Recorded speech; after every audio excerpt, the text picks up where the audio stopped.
Selama kepemimpinan Presiden Joko Widodo, Tiongkok konsisten masuk 3 besar sumber investasi asing di Indonesia bersama Singapura dan Hong Kong. Sementara Amerika Serikat menempati posisi kelima pada 2023, setelah hanya 1 kali masuk 5 besar pada 2021. Namun kepada VOA, seluruh tim ses Capres sepakat bahwa Indonesia harus mengurangi ketergantungan pada kubu manapun. Indonesia maupun Amerika dua-duanya adalah negara demokrasi. Ya, Tiongkok bukan negara demokrasi. Ya. Di lain sisi, Amerika itu terlalu kapitalis. 1000 kawan terlalu sedikit, 1 lawan terlalu banyak. Beliau sudah jelas di berbagai forum menyatakan stance dari Prabowo Gibran adalah non-blok atau non-aligned.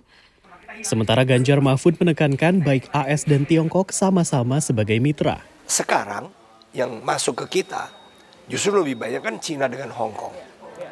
Nah, Amerika ini potensinya besar sekali sebenarnya. Para analis di Center for Economic and Law Studies Celios memperkirakan Prabowo dan Ganjar akan meneruskan langkah Jokowi mendekat ke Tiongkok. Sementara Anies, yang hanya sekali bertemu pejabat Tiongkok pada 2019, nampak lebih dekat ke AS dan negara-negara barat. Selama menjadi presiden, Joko Widodo memang lebih sering berkunjung ke Tiongkok ketimbang Amerika Serikat. Terakhir kali Jokowi ke AS, ia bertemu dengan Presiden Joe Biden di Gedung Putih di Washington DC dan melanjutkan ke KTT APEC di San Francisco. Namun bulan sebelumnya ia baru saja ke Beijing untuk mengikuti KTT Belt and Road Initiative. Sejumlah analis menilai bahwa kunjungan-kunjungan Jokowi ini lebih dilatar belakangi oleh alasan ekonomi dan investasi bukan yang lain. Motivasi ekonomi ini yang dikritik oleh Timnas Anies Muhaimin yang menilai kebijakan luar negeri Indonesia sebatas transaksional. Ada negara yang datang nawarin harga lebih tinggi, kita ke sini.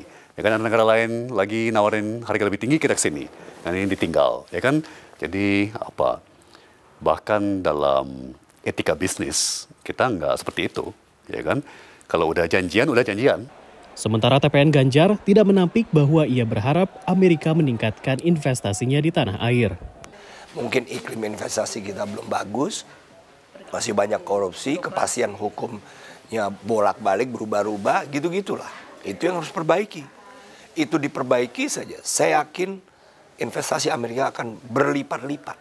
Sebaliknya, TKN Prabowo Gibran menekankan kemandirian negeri supaya tidak banyak terpengaruh tensi global. Punya lumbung pangan yang kuat sehingga tidak bersandar kepada impor yang pasti akan terkena dampak dari konflik yang akan terjadi. Dari Arlington, Virginia, Rio Tuasikal, Rifan Dwi Astono dan Eva Mazrieva, VOA.